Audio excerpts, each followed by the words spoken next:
order our January 24th, 2017 Board of Mason County Commissioners regular meeting. It is our evening meeting.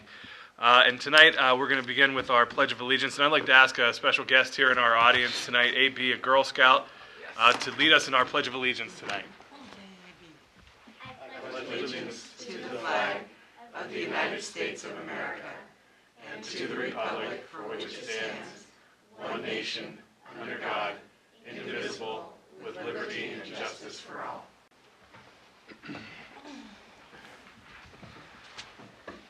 Very good. Thanks, AB. Appreciate you helping us out tonight. So if the clerk will call the roll.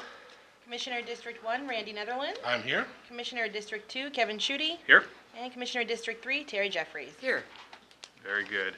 Takes us to item number 4 on our agenda, correspondence and organizational business. If the clerk would please report the correspondence.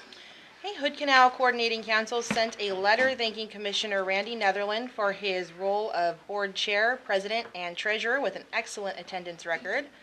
Marilyn Vogler and Raymond Olson sent in applications for the Housing Authority Board. Very good. Thank you. And thank you, Commissioner Netherland, for your service on that committee and your exemplary attendance record. That's Can I make a comment? absolutely. On that? When Commissioner Netherland and I first joined the Board of County Commissioners, it was under the shadow of an attempt to maybe even pull Mason County out of the Hood Canal Coordinating Council. And both he and I took on the motto that if it's broke, let's fix it. And he took on that role in a way that is just amazing. The organization had no budget. He made them put a budget together. The organization did not have a prioritization of the type of work that needed to happen. He assured that happened and shepherded that project through. And those are two of the main ones, and there are many, many more. But not only was your attendance wonderful, you did some phenomenal things for that organization. Thank you so much for your service. Well, what's really neat is, as she said in the beginning, it was pretty, well, we were barely welcome. The past chair walked out and said, if I'm not coming back to that son of a bitch is out of here. It was one of them. But, Your I mean, muff's there. what was really neat, though, is literally, even though we were on the same commission, we became a team, and we were in this room, and these people that were so mad at us, and we would pass things back and forth to each other as though we had some team going. And then, funnily enough, the team ended up coming out of that. We ended up getting one, and then two, and but literally that's how it went. We just kind of, she sat on one side of the room, I sat, and we just pushed it back and forth in between these people being mad, and it was successful, wasn't it? It was, and it's a really great working organization at this point. I'm so proud of it. Thank you for your work. Thank you. Thanks, Commissioners. It takes us to item number 5 on our agenda tonight, which is our open forum for citizen input. This is an opportunity for members of the public to address the commission on items that aren't in our agenda. So if there are any members of the public that would like to address the commission tonight on those items not on our agenda, please approach the podium, and the chair will recognize you if you state your name, and we'll go from there.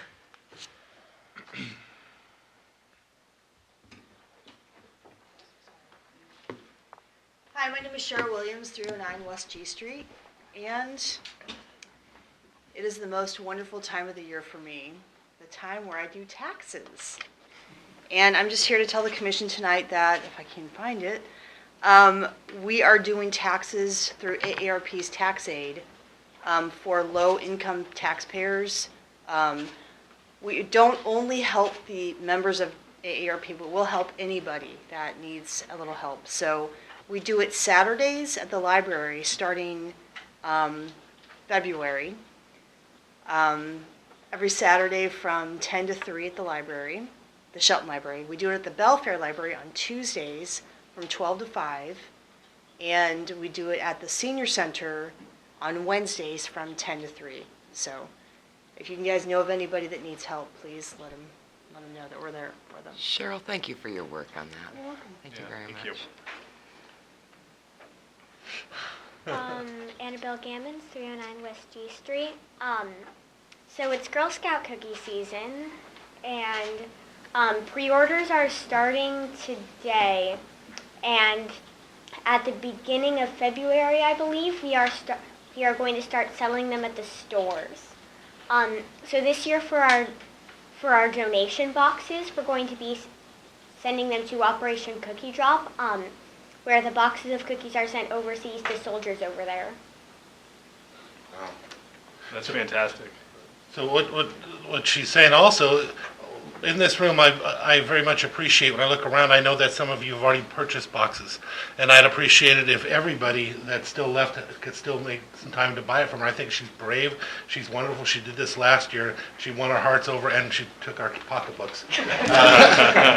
Please remember, if you haven't already done it, but you could also, I'll bet you if you contacted the county, we would find a way to get a hold of her. For those at home, we'd find a way to get a hold of her to get these. Imagine, you buy the cookies from her, she gets them to our servicemen and women overseas.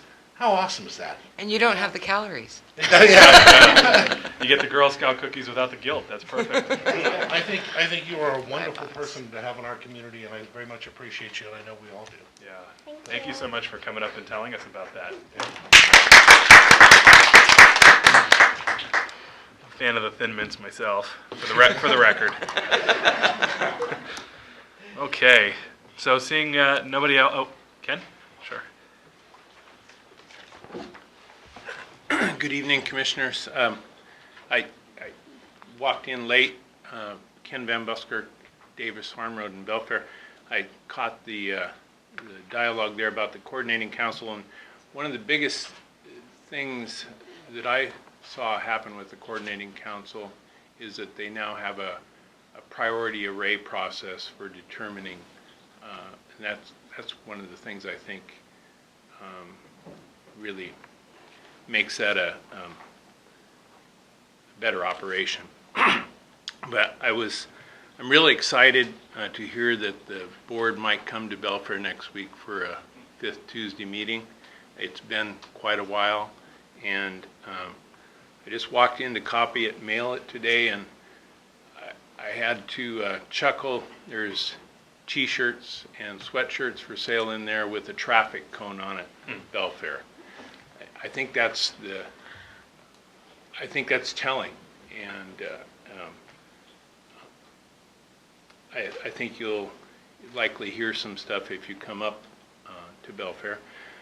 Recently, I've sent some comments in about the SKIA sewer connection, debriefing the SEPA application for the Old Belfair Highway, and most recently about the amended contract with that SCJ Alliance for transportation in Belfair and Allen. I think those would all be good topics to talk to the community about. I wanted you to know that I recently went to the Port of Bremerton and did some research on the sewage ponds that are up there. The first pond was built in 1973 and it's still in use. The expansion was built in the 80s. Both the ponds, the drain fields, along with the old Norseland trailer site, set in uphill and in very close proximity to a tributary to the Union River. One thing that I was thinking of, I walked the railroad tracks from those sewage ponds. You can hit the railroad tracks with a rock thrown from there. I walked the railroad tracks all the way down to the sewer treatment plant in Belfair. That might be an alternative to consider partnering with the Navy, because it wouldn't require as many pump stations, I don't think, and just something to keep in the back of your minds. To me, it's a win-win for everyone. And if you had a chance to go look at those ponds, you can drive right up to the gate and you'll understand as soon as you see it. Secondly, I just heard from Ecology yesterday that the Old Belfair Highway sewer application has made it on their draft list. And I and a lot of others would rather see the UGA boundaries right size before we put any more infrastructure in the ground there. So I hope that we can have some further discussions up in Belfair, and appreciate the opportunity to talk. Thank you. Great. Thanks, Ken. Appreciate it. And we do have that on the calendar for next week, so we'll be meeting in Belfair next week. So the agenda and all that stuff is forthcoming, but I do think we'll have an opportunity to discuss those issues. Moving on to item number 6, which is the adoption of our agenda. Entertain a motion. Mr. Chair, I move that we adopt the agenda as presented. I'll second. It's been moved and seconded that we adopt tonight's agenda as presented. All in favor, say aye. Aye. All opposed? Motion carries. Item number 7, approval of minutes. We have minutes from January 10th, 2017. They are the regular meeting minutes. I'll entertain a motion to approve those minutes. Mr. Chair, I move for the approval of the January 10th regular meeting minutes. And I'll second. It's been moved and seconded that we approve the minutes from January 10th, 2017 from the regular meeting. All in favor, say aye. Aye. Aye. All opposed? Motion passes. Brings us to item number 8, which is the approval of our action agenda tonight. We will go through and read the items on our action agenda.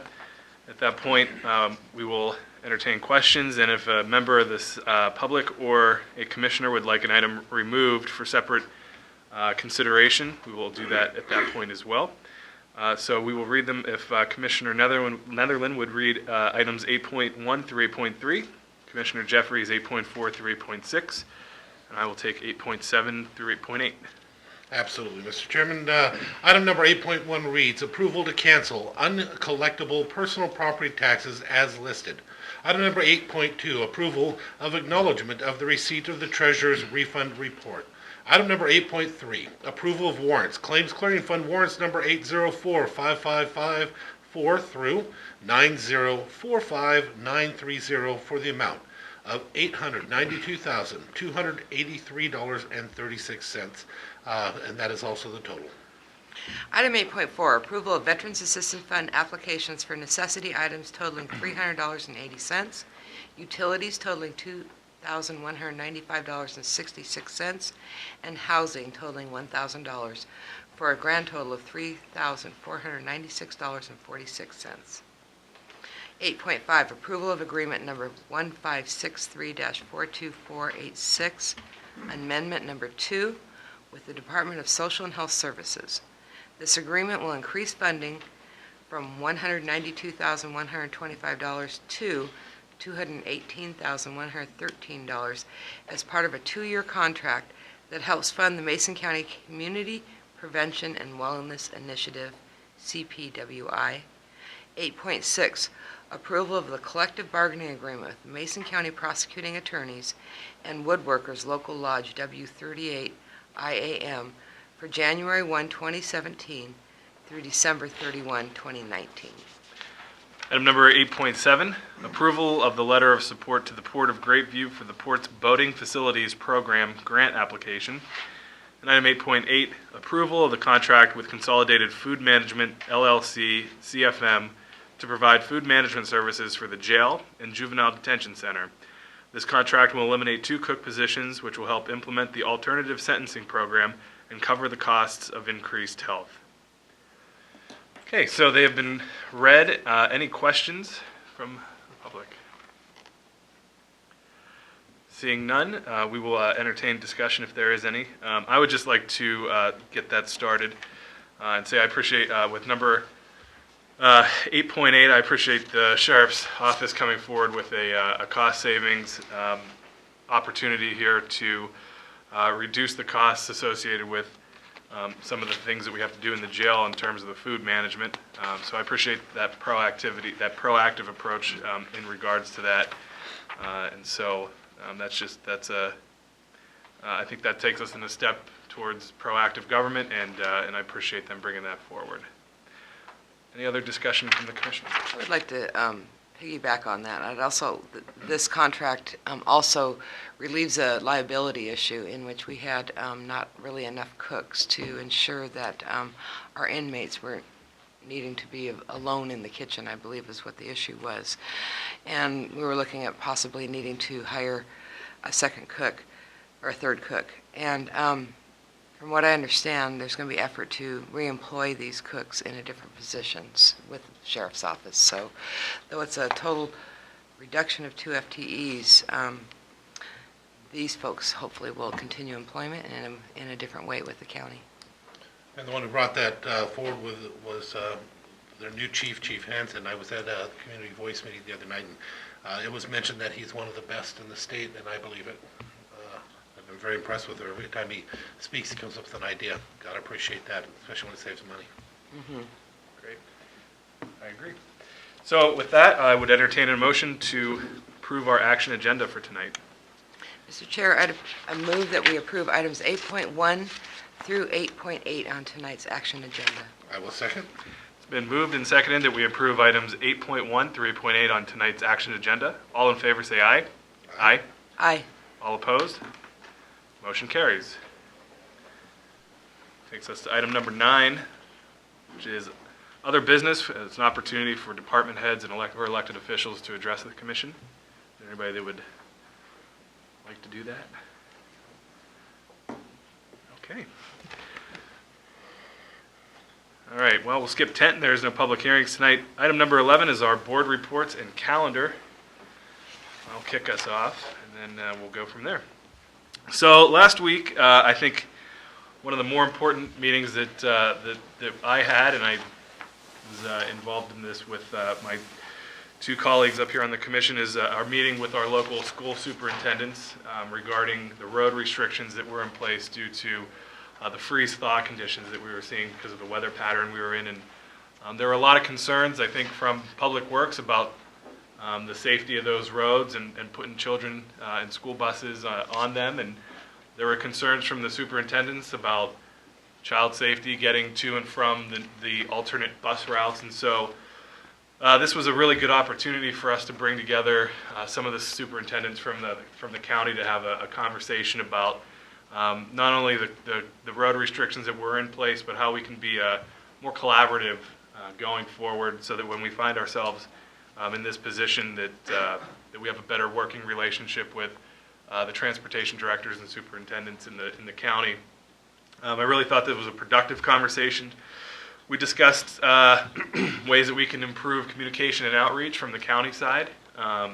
And we also talked about ways that the districts could partner with other agencies in the county, including Mason Transit, to assist when and where those road conditions can't be exempted by the county.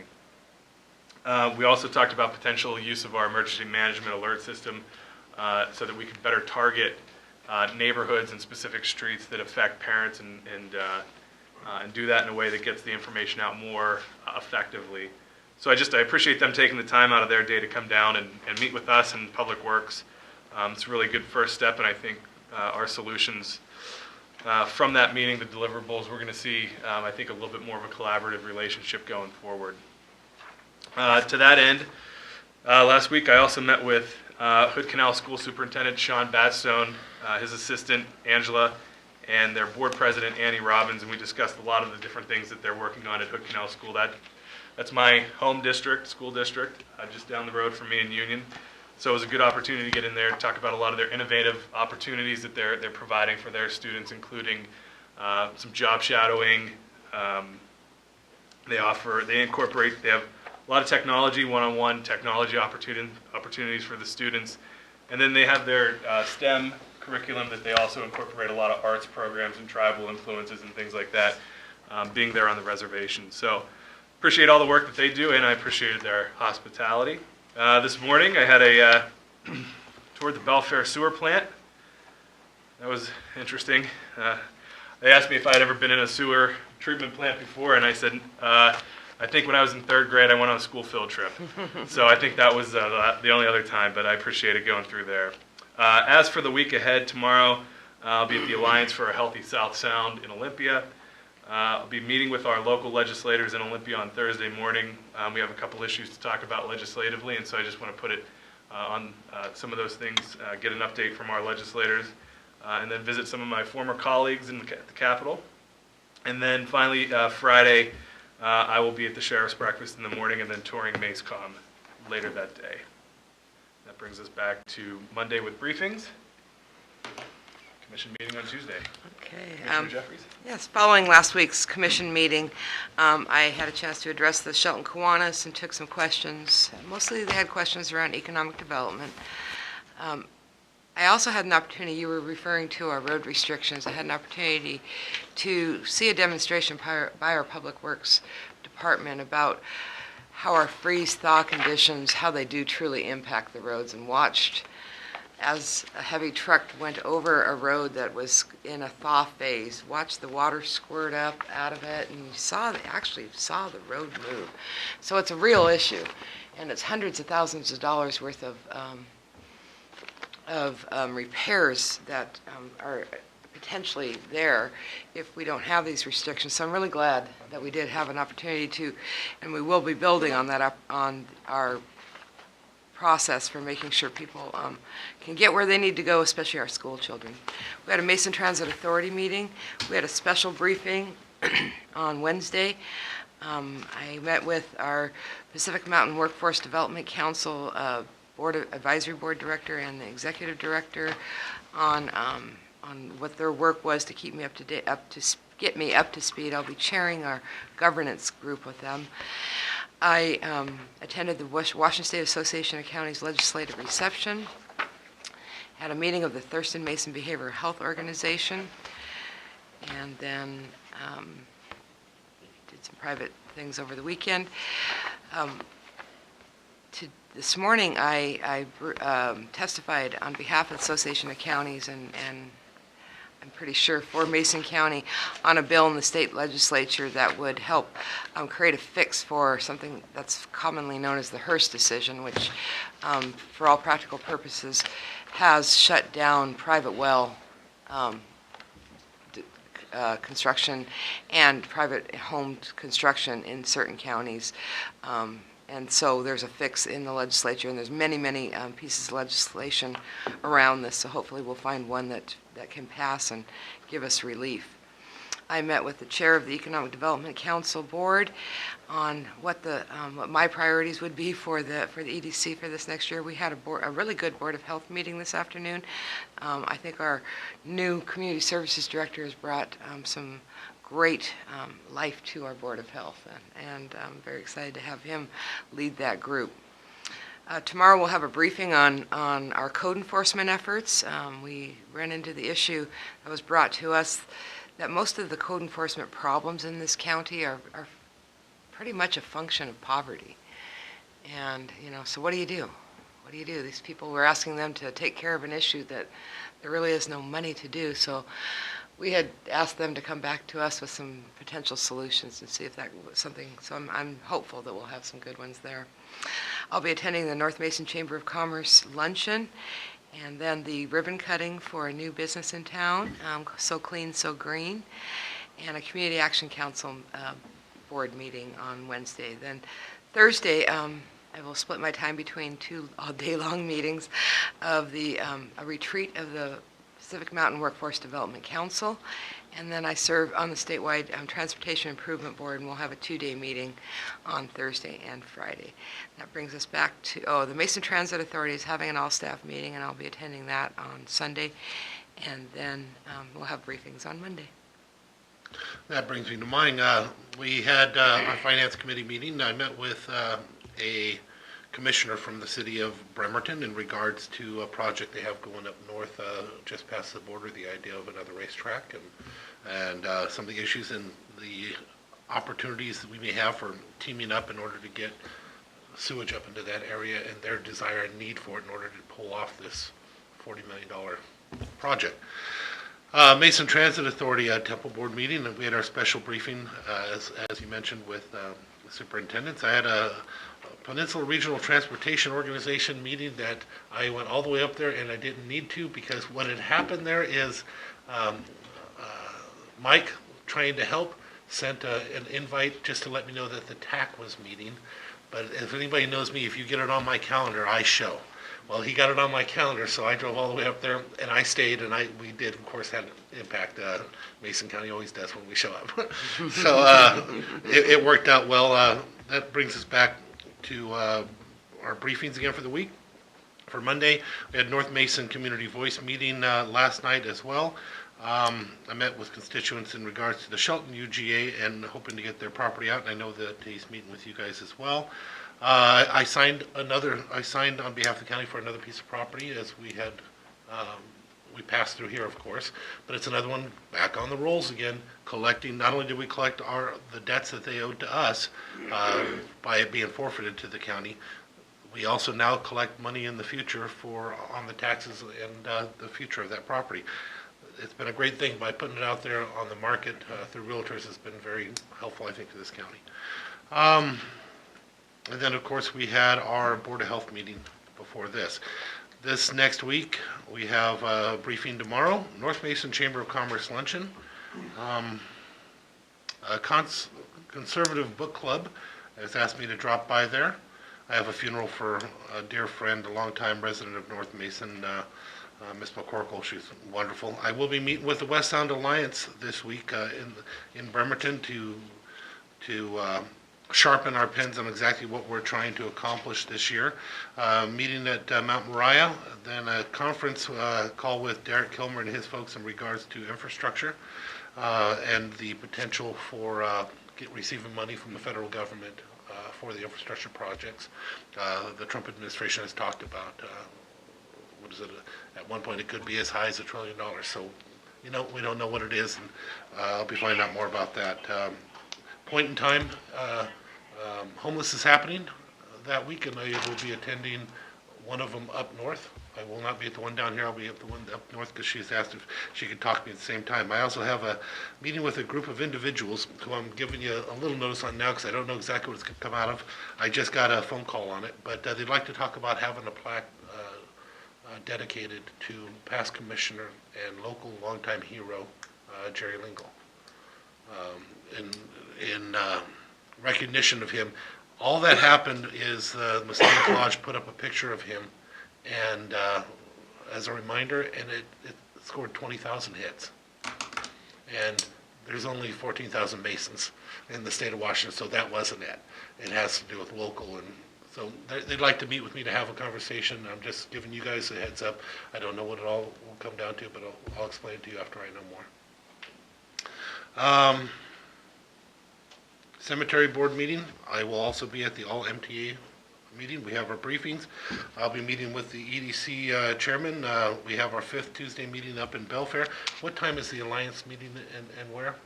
2 o'clock tomorrow in Olympia.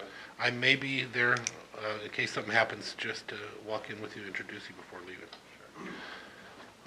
Sure. That's it.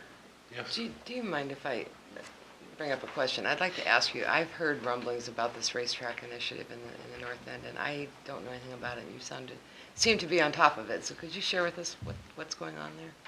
Yeah, this was actually brought to me a few years ago, and then they went underground waiting to get some things ironed out. From what I understand, after meeting with them, they have just inked a deal for the leasing of the property at the port for the next 20 years. So now they're starting the process. Former County Commissioner and Port of Bremerton Commissioner Bill Mahan was there, as was Jerry McDonald from the city of Bremerton. They're teaming up on trying to help this thing to move forward. I'd say it's still in the infant stage, but my job is just to try and help whatever I can so we can benefit our community. So if they need my help, I help. And I think they've still got a long ways to go. It would be a track, something like what you see here. It'd be a membership track. Oh, okay. But of course there would be other venues and stuff that are happening. What's so funny, we attended a meeting where they said they had 315 days booked. The goal for this place is to actually have 115 days, and I thought that was odd when you consider how successful this one has been here. The difference is that one would be right off of Highway 3, right off plain sight. It's right across the street from the airport, if it comes to fruition, if it actually happens. But I think they're a long way away from that, but I do know that they're having conversations with our legislators and stuff, and we'll see what they do. Okay, thank you. Great. Okay, very good. Well, that takes us to item number 12, which is adjournment. I'd entertain a motion to adjourn. Mr. Chair, I move that we adjourn. Second? We are adjourned. Thank you.